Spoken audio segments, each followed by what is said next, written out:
All right, guys, let's go ahead and move over to the NBA, where the offseason is in full swing. Wednesday night, the 2020 NBA draft commenced, and Georgia's Anthony Edwards left the board first overall to the Minnesota Timberwolves. The lottery trade talks mostly evaporated, as most top teams did keep their picks, but then down the board, we had trades and picks flying all over the place.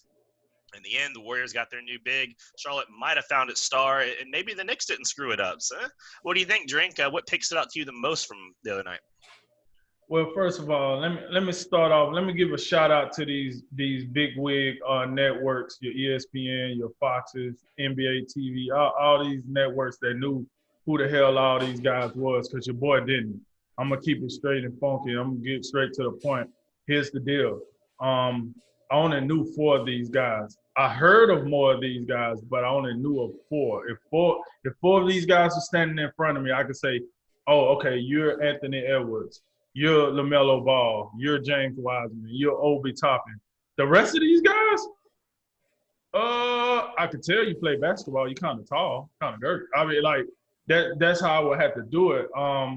So I'm sorry if I don't have quite the information that we're supposed to have on this segment. But hey, don't blame me. Blame COVID-19, because that's what messed it up. Because a lot of these guys I would have been seeing play in the NCAA tournament, or they would have been able to promote themselves a little more. But hey, you want me to know who this guy is over an iPad or iPhone? I'm sorry, you got to do a little better than that.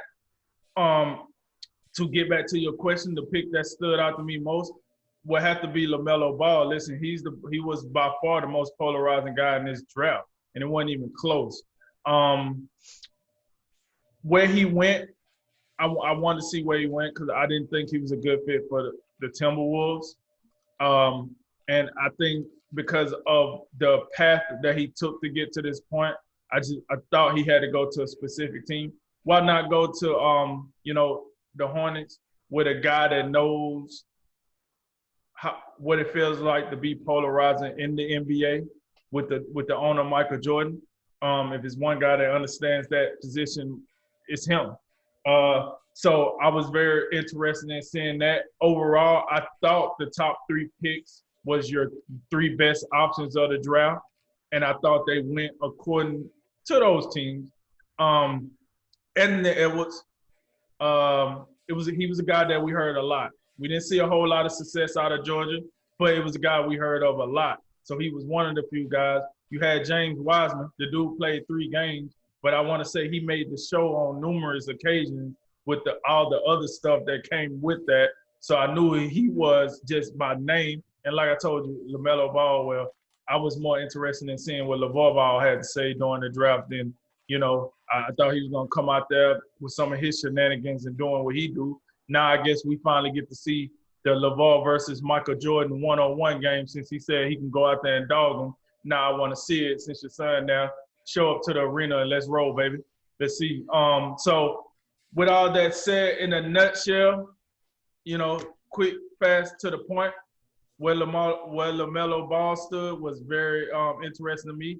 And my boy Kyra Lewis, the point guard from Alabama, I'm glad to see he got drafted pretty high. He was a lottery pick, so that bodes well for our prospect in Alabama basketball. But yeah, that was it for me, man. Straight to the point. Holla at your boy.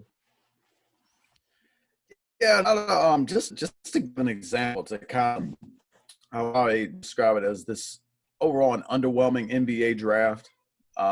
Let's go to Chicago, and the number 4 overall pick, Patrick Williams, out of Florida State. Had nothing against this guy. I think he's probably going to be a solid NBA player. But think about this: Williams in his final season at Florida State. This is courtesy of ESPN Stats and Info. 9.2 points per game in his final Florida State season. In the shot clock era of college basketball, which dates back to 1985, he's the first top 5 pick to average under 10 points a game in his final season. I think that's just a remarkable stat to just demonstrate, how underwhelming this draft was. I think Drink's right. We all kind of knew there were kind of 3 guys jockeying for that number 1 overall pick, with Edwards, Wiseman, and LaMelo Ball. But outside of that, there was some interesting guys. I mean, a name like Obi Toppin comes to mind. But part of the issue, and if you recall, we discussed this a little bit with Mike Babcock. Some of these guys, these international guys, we just don't have a lot of awareness on them because we just don't see them. And then you combine that with the fact of coronavirus canceling the NCAA tournament, which is kind of it can be a coming out party for guys like think of Ja Morant. What he was able to do in the NCAA tournament in the last year vaulted him up the draft boards all the way to the number 2 overall pick. So that's kind of maybe what we're telling you is, in the end, some of these guys. I mean, if you look at what the Cleveland Cavaliers and Atlanta Hawks did, you kind of be somewhat confused. But I mean, we don't have the scouts that these teams do. Flying over internationally, seeing what's going on with them. But I will say some of the and a couple of interesting ones I found.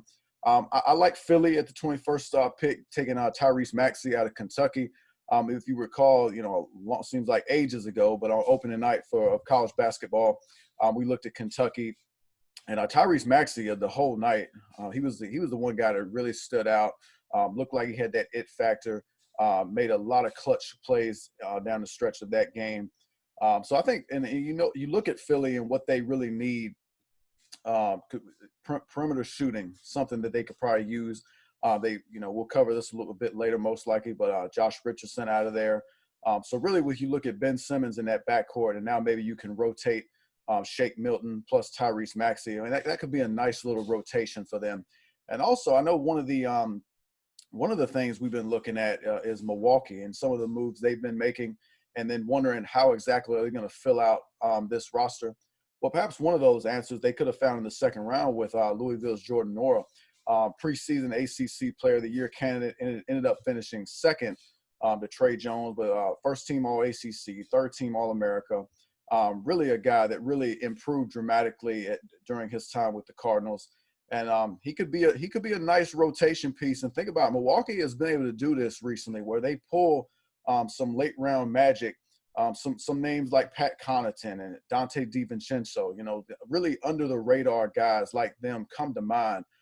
So perhaps when we're looking at how they fill out that roster, that could be a guy on the cheap that could get some meaningful rotation minutes for them. Yeah, like I said, this draft had a really interesting air to it because it was just there was such an uncertainty around it. I think what happened is, I kind of alluded to it in the lead-in, but I think every team, like in the top 4, was really trying to make trades. Like there was so much trade talk and packages, and the second overall pick in the Warriors with this guy for this other dude or something like that. They were, I think teams were heavily exploring. I think most of all the Timberwolves were. But then nothing really materialized. So then come draft night, where we expected all these fireworks, the lottery just kind of rolled down the list. Teams just took their dude and they just moved on. And that was that. But then afterwards is when you saw all the trades and stuff start. And then it's like impossible to follow past pick 15. But another zoom out thing that was interesting is, you guys notice no Kansas, no Duke, no North Carolina, no Kentucky in the lottery? None of the like our blue bloods that we would just always expect to be pouring talent in. Is that a symptom of just the draft and the times, or is it kind of a sign of things coming along? I don't know. Those schools had guys drafted later on, but they weren't in the lottery. Would you expect to see them? So that was definitely an interesting point. If you look at the top, a couple of quick hits. Anthony Edwards, number 1. Does seem like he's going to fit well with D'Angelo Russell and Karl Anthony Towns. But my question really is, his commitment to basketball. There's been a lot of talk about him not really getting back on defense and kind of not being crazy about basketball and not really being like super committed. And sometimes that's just pre-draft smoke, is all that is. But I think the concerns could be legitimate. And they did just sign Malik Beasley now. So that's going to be a crowded backcourt. So they'll have to figure that one out. But James Wiseman, I thought, was a good pick for the Warriors, especially after the Klay Thompson news. If they're trying to win this year, that was the best pick. If they wanted the best long-term option, they could have took LaMelo Ball for more of the star power down the road. But, the Warriors, again, we know they're not supposed to be picky here. It's just kind of the way it worked out. So they're going to get someone that fills a role that they don't normally fill. Like normally the Warriors centers whoever happens to be 7 foot in the building that day. And then, okay, you're playing center. Come on, dude. So now they've actually got a real long-term answer there. I think Ball he could be a star in this league, and Charlotte needs that star power. And another team that needs it is the Knicks. I think that Obi Toppin can provide that. They just need talent. They need star power. They need something good to happen. And he could be. Now, the Knicks haven't signed any of their first-round picks since 2000 or whatever, so, see how it goes. But they got some time. And shout out to Florida State, since we are a basketball school now, 2 lottery picks, and Patrick Williams and Devin Vassell. I don't know if y'all heard, but that's what we're doing now. That's the excuse we're going with. So good stuff there. But yeah, the last thing I'll have is Boston. They had a bunch of picks come into this draft, and a lot of people thought they were going to package those and move up, and they never did. Again, like last couple of years, all right, Boston got all these picks. What are they going to do? And then I don't really do much of anything. Just draft some players and move on with their life. But Aaron Nesmith from was it Vanderbilt? I remember. Yeah, Vanderbilt. I'm sorry. Quite the sharpshooter. Shot like 52% or something his last season. I mean, just a ludicrous shooting percentage.